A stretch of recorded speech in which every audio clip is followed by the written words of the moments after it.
누가복음 21장 우리 한 절씩 교독하도록 하시겠습니다. 예수께서 눈을 들어 부자들이 헌금함에 헌금넣는 것을 보시고 또 어떤 가난한 과부가 두 렙돈 넣는 것을 보시고 이르시되 내가 참으로 너희에게 말하노니 이 가난한 과부가 다른 모든 사람보다 많이 넣었도다.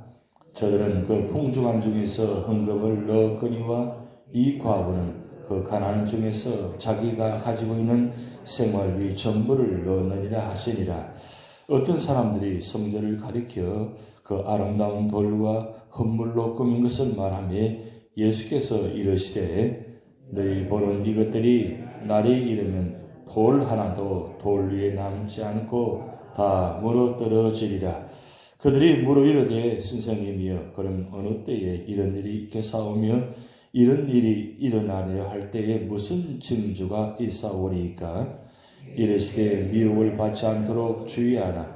많은 사람이 내 이름으로 와서 이르되 내가 그러하며 때가 가까이 왔다 하겠으나 그들을 따르지 말라.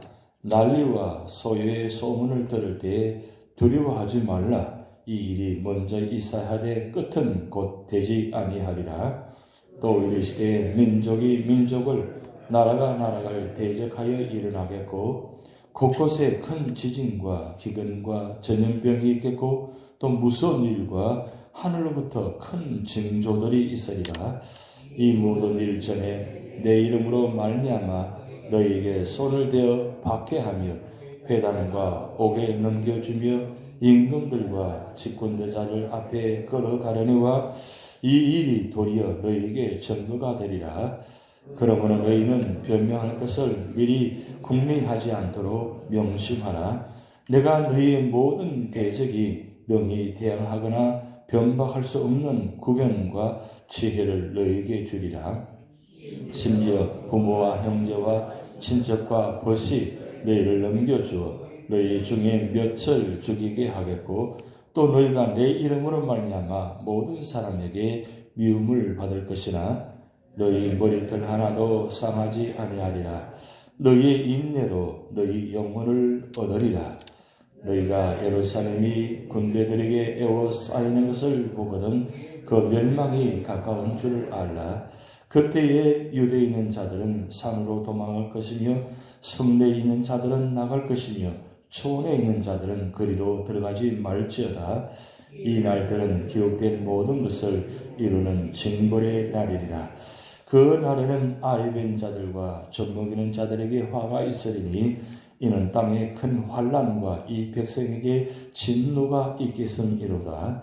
그들이 칼날에 죽임을 당하며 모든 이방에 사로잡혀 가겠고 예루살렘은 이방인의 때가 차기까지 이방인들에게 밟히리라. 이를 성신에는 징조가 있겠고 땅에서는 민족들이 바다와 파도의 승난 소리로 인하여 혼란한 중에 곤고하리라. 사람들이 세상의 이 말을 생각하고 무수함으로 기절하리니 이는 하늘의 권능들이 흔들리겠습니다. 그때에 사람들이 인자와 구름을 타고 능력과 큰 영광으로 오는 것을 보리라. 이런 일이 되기를 시작하거든 일어나 머리를 들라. 너희 속량이 가까웠느니라 하시더라. 이에 비유로 이르시되 무화과 나무와 모든 나무를 보라. 싹이 나면 너희가 보고 여름이 가까운 줄을 자연히 아나니 이와 같이 너희가 이런 일이 일어나는 것을 보거든 하나님의 나라가 가까이 온 줄을 알려라. 내가 진실로 너희에게 말하노니 이 세대가 지나가기 전에 모든 일이 다 이루어지리라. 천지는 없어지겠으나 내 말은 없어지지 아니하리라. 너희는 스스로 조심하라. 그렇지 않으면 방탕함과 술취함과 생활의 염려로 마음이 둔하여지고 뜻밖의 그날이 덫과 같이 너희에게 임하리라. 이 날은 온 지구상에 거하는 모든 사람에게 이루 임하리라. 이러므로 너희는 장차 올 이 모든 일을 능히 피하고 인자 앞에 서도록 항상 기도하며 깨어있으라 하시니라. 예수께서 낮에는 성전에서 가르치시고 밤에는 나가 감람원이라 하는 산에서 쉬시니 모든 백성이 그 말씀을 들으려고 이른 아침에 성전에 나아가더라. 아멘. 오늘 누가복음 21장은 예수님께서 고난주간, 정확히 하면 화요일 정도입니다. 화요일, 이제 예수님께서 십자가 지시기 직전 3일 전, 6월절 가까운 그 시점에 예수님께서 마지막으로 귀한 말씀을 하셨습니다. 오늘 21장은 종말의 때에 우리 성도들은 어떻게 준비하며 살아가느냐, 그 말씀을 전하고 있습니다.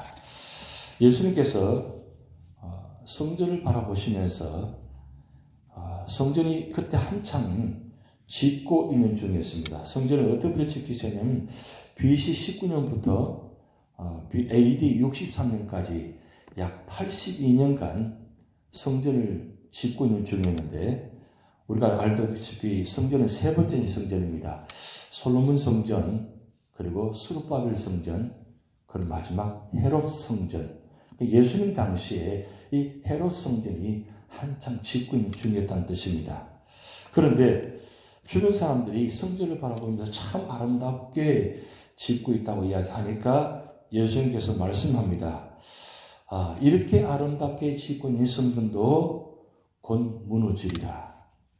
그렇게 말씀합니다. 이 말씀은 돌 위에 돌이 남지 않고 다 무너지리라. 그렇게 말씀합니다. 그런데 그 말씀대로 사실은 AD 70년에 로마 장군 디도 장군이 예루살렘을 포위해서 예루살렘을 AD 70년에 멸망시키는데, 그때 이 헤롯 성전이 무너집니다. 그런데 그때 로마 장군 디도가 이 예루살렘을 멸망시킬 때 약 110만 명이 학살당하고, 그리고 9만 7천 명이 포로로 잡혀갔다고 합니다. 여러분, 이스라엘 역사 속에 세 번에 걸쳐서 북이스라엘 무너지고 남유다가 무너지고, 그리고 세 번째 이 AD 70년에 로마로부터 무너지는 장면이 지금 마지막 역사가 연출되는데, 사실 북이스라엘도 1차, 2차, 3차 포로로 잡혀가고도 북이스라엘 멸망을 당하고, 그리고 남유다도 1차, 2차, 3차 포로로 잡혀가면서 마지막 580년에 예루살렘 성이 무너집니다. 그때 무너질 때에 언약궤가 사라지게 되고, 그리고 예루살렘 성이 완전히 회파되어집니다. 그게 바로 두 번째 역사에 나타나는 모습이죠. 그런데 다시 1차, 2차, 3차 포로 기환하게 됩니다. 포로 기환할 때 1차 포로 기환할 때 스룹바벨이 와서 예루살렘 성전을 세웁니다. 그게 바로 스룹바벨 성전입니다. 그런데 거기에 스룹바벨 성전을 세울 때는 그렇게 대단하게 성전을 짓지 못했습니다. 왜냐하면 그때 너무 형편이 어려웠기 때문에 성전의 기구들은 바벨론이 다 보존해 놓았기 때문에 1차 포로 기환 때 이 성전의 기구들을 가지고 와서 그리고 스룹바벨 성전을 세웁니다. 그런데 이 스룹바벨 성전을 세울 때 보기에 너무나 부족했다는 뜻이죠. 그런데 헤롯이 왕이 되고 난 후에 이 헤롯 왕이 예루살렘 유대인들에게 환심을 사기 위해서 헤롯 성전을 세우는데 약 82년간 정말 멋있게, 정말 아름답게 세웠습니다. 그런데 AD 70년에 로마 장군으로부터 이 디도로부터 해서 예루살렘 성이 무너지고 예루살렘 성전이 무너지는데 약 110만 명이 학살당하고 9만 7천 명이 포로로 잡혀가면서 거기서 끝나지 않고 예루살렘 성전을, 헤롯 성전을 완전히 회파시키는데 지금 남아있는 흔적이 바로 통곡의 벽. 여러분 예루살렘 가보셨을 것입니다. 그 남아있는 흔적이 딱 하나 남아있습니다. 그러니까 정말 이 예루살렘 성전 완전히 무너진 이 징조를 예수님께서 돌아가시기 직전 3일 전에 이걸 1차적으로 마지막 심판의 예언을 말씀합니다. 마지막 때에, 종말의 때에 어떻게 이루어질 것인가. 그게 바로 징조가 예루살렘 성전부터 무너진다는 거죠. 그러니까 결국 마지막 때에 하나님께서 예수님 보내셔서 재림하실 때에 마지막 제일 먼저 이루어진 사건이 뭐냐면 교회가 먼저 무너지셨다는 것입니다. 그런데 교회가 무너지기 직전에 어떤 일이 일어나냐? 적그리스도가 출현한다 그랬어요. 오늘 말씀 보면 적그리스도가 출현해가지고 그리고 교회가 무너지게 만들고 난리와 난리 그리고 나라가 민족이 서로 싸움에서 무너진 장면을 합니다. 이런 징조가 나타나면 주님께서 이미 오실 징조를 보여주시다는 거죠. 그런데 우리가 찬송도 부르고 말씀도 보지만 예수님께서 도적같이 오신다 그랬거든요. 그런데 도적같이 오시는 것은 세상 사람들에게는 도적같이 오지만 우리 믿음의 성도들에게는 이미 예수님 오시기 전에 사실은 어떻게 보면 도적같이 오시는 것이 아니라 내가 온다, 내가 곧 올 것이다 라고 징조를 보여주시다는 거예요. 세상 사람들은 이 말씀을 알지 못하기 때문에 깨닫지 못하기 때문에 알지 못하지만 우리 믿음의 성도는 이미 마태복음, 마가복음, 누가복음, 요한복음, 사복음서에 예수님 오심을 징조를 다 기록해 놓았고 미리 알려주셨고 또 요한계시록을 통해서 미리 지금 다 상세하게 다 말씀을 주셨다는 겁니다. 요즘 우리가 요한계시록 말씀을 상고하고 있잖아요. 지금 4장 5장부터 해서 20장까지 이 7인 재앙, 7나팔 재앙, 7대접 재앙, 3대 7중 재앙을 지금 말씀 보고 있습니다. 그런데 예수님 오시기 직전에 7년 대환란이 이루어지는데 이때에 3대 7중 재앙이 이미 시작되고 있다는 거죠. 그럼 무슨 뜻이에요? 우리 믿음의 성도는 주님 오실 때는 안다는 거예요. 모르게 오시는 것이 아니라 사실 우리 믿음의 성도는 다 안다는 거죠. 뭘 알아요? 징조를 보면 안다는 거죠. 그런데 이 종말이 이미 시작됐다는 거예요. 지금 적그리스도 같은 사람들이 많이 출현해서 나타나고 있습니다. 그런데 오늘날 이 적그리스도가 출현해서 뭐부터 장악하느냐? 문화, 이 TV, 유튜브 이런 걸 장악해가지고 지금 많이 보여주고 있습니다. 근데 놀랍게도 그걸 적그리스도가 그리고 사탄과 마귀가 지금 역사하고 있는 장면을 모르고 있다는 사실이에요. 많은 사람들이 지금 유튜브를 통해서 방송을 통해서 지금 접하고 있습니다. 제가 들어보니까 이분이 이단인지 사탄이 작용하는지 모르고 다 듣고 있는 거예요. 거기에 은혜 받고 있는 거예요. 놀랍게도 교회 안에 믿음의 성도들이 그것이 이단인지 사탄인지 그걸 모르고 다 듣고 있는 거예요. 24시간 일주일 내내 그 방송을 보고 듣고 있는 거예요. 그러니까 지금 이미 적그리스도가 출현해서 사탄이 역사하고 있는 장면입니다. 제일 먼저 하는 것이 문화 시스템을 가지고 작용합니다. 왜? 가장 빨리 전파되니까. 그리고 이 젊은 사람들에게 이 음악을 통해서 사탄의 음악을 통해서 얼마나 많이 지금 점령당하는지 모릅니다. 지금 오늘날 시대가 바로 이미 종말이 시작됐다는 거죠. 그래서 잘 분별해서 들어야 됩니다. 잘 분별해서 보셔야 됩니다. 특히 요즘 우리가 요한계시록 강의를 하지만 이 요한계시록을 통해서 많이 지금 설교하고 있어요. 특히 이 사탄을 이용해가지고 이 이단 목회자를 통해가지고 요한계시록을 강의하는데 사실 우리는 다 관심이 있잖아요. 요한계시록. 마지막 때 주님께서 언제 오실지 어떻게 하실지 특히 요한계시록은 말씀 해석하기 굉장히 복잡하고 이해하기 힘드니까 말씀을 해석하는데 말씀을 잘 들으셔야 돼요. 제가 요한계시록을 준비하고 말씀 전할 때도 정말 통합적으로 그리고 이 해석서를 수십 권을 보면서 과연 이 통합적으로 어떻게 해석할 것인가 해석을 잘못하면 이단적인 해석이 되어지니까 잘못 해석하면 굉장히 문제가 되어지니까 굉장히 통합적으로 말씀 중심으로 지나치지 않게 아주 절제하면서 말씀 중심으로 전하고 있습니다. 그런데 이단들은 그 말씀처럼 보면 굉장히 혹하게 아주 사실적으로 아주 영상을 들어가면서 보여주면서 대단하게 실제적으로 이야기하고 있다는 사실입니다. 그게 오늘날 현실이라는 거예요. 그걸 지금 오늘 누가복음 21장에 상세하게 다 기록해 놓았습니다. 그러면 이 마지막 때에 우리가 이 종말의 때에 어떻게 살아갈 것인가? 오늘 34절부터 38절까지 말씀이 나타나는데 첫 번째 34절 말씀 보면 너희는 스스로 조심하라. 그렇지 않으면 방탕함과 술 취함과 생활의 염려로 마음이 둔하여지고 라고 기록되어 있어요. 너무 힘들고 어려우면 마음이 둔해져요. 술 취하고 방탕하고 이런 것 때문에 또 둔해집니다. 생활의 삶의 자리 때문에 마음이 둔해진다는 거죠. 그런데 뜻밖의 덫이 우리를 임하게 된다 그랬어요.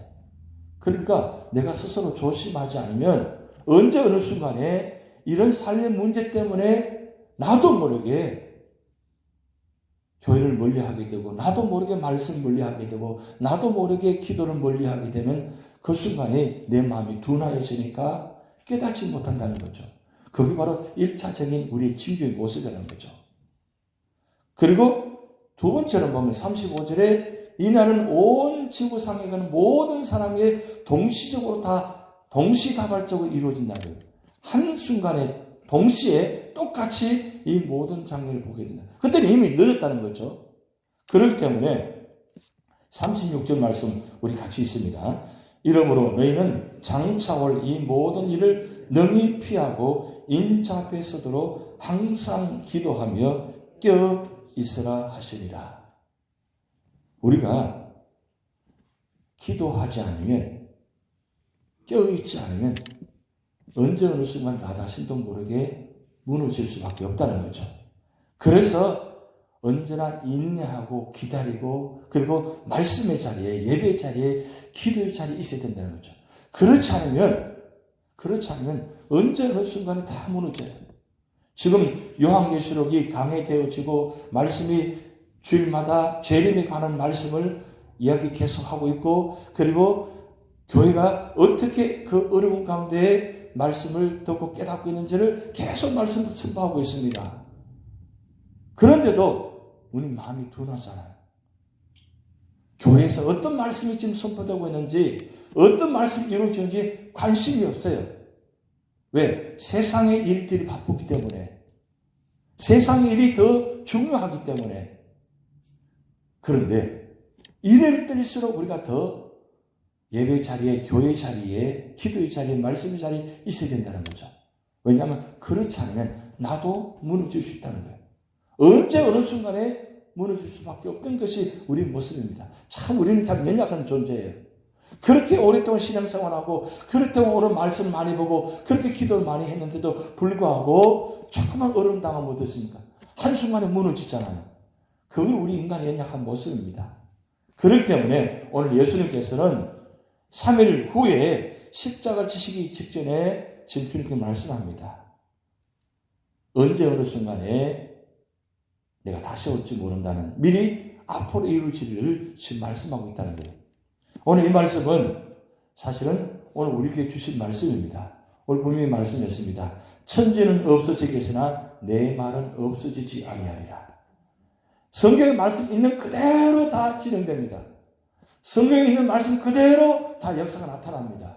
주님께서 오실 때 아무렇게나 오시는 것이 아니라 우리에게 미리 말씀하셨고 그 말씀대로 다 이루어진다는 거죠. 그래서 우리는 이 말씀 볼 때마다 이 말씀대로 그대로 오심을 우리는 바라보게 돼요. 이 말씀 그대로 우리는 이루어진다는 것을 믿어야 돼요. 여러분 힘들고 어려울 때마다 마지막 때 보면 자꾸 예언의 소리를 들으려고 자꾸 다른 곳에 가서 이상한 곳에 가서 자꾸 뭔가 받으려고 하고 안수 받으려고 하고 뭔가 더 크게 하려고 합니다. 그 위험한 거죠. 교회 오니까 다른 곳에는 뭐 굉장히 예단하고 대단하고 뭐 굉장히 이렇게 하니까 그게 혹해가지고 그렇게 다니다 보니까 교회는 그냥 평소에 잠잠하고 있는 그대로 진행되니까 교회는 미지근한 것 같고 아무것도 역사가 없는 것 같고 뭐 교회가 왜 이러냐? 저 교회처럼 그런 곳에처럼 해야지 하고 자꾸 관심을 다 두는 거예요. 그것이 바로 자꾸 마지막 때에 이단적인 현상이 나타납니다. 왜?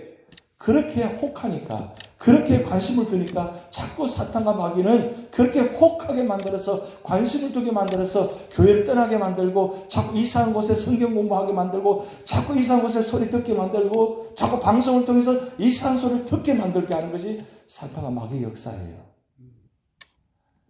그래서 우리가 유튜브나 이런 방송을 듣기보다는 말씀을 한 번 더 보는 게 더 중요해요. 말씀을. 그것이 내가 믿음을 지키는 자리에 중요한 자리입니다. 왜냐하면 말씀을 잘못 해석하게 되면 정말 한 영혼이 무너지기 때문입니다. 결국 말씀을 통해서 말씀이 이루어질 때에 그 말씀을 통해 역사가 나타납니다. 말씀을 떠나게 되면 다 무너지게 되어 있어요.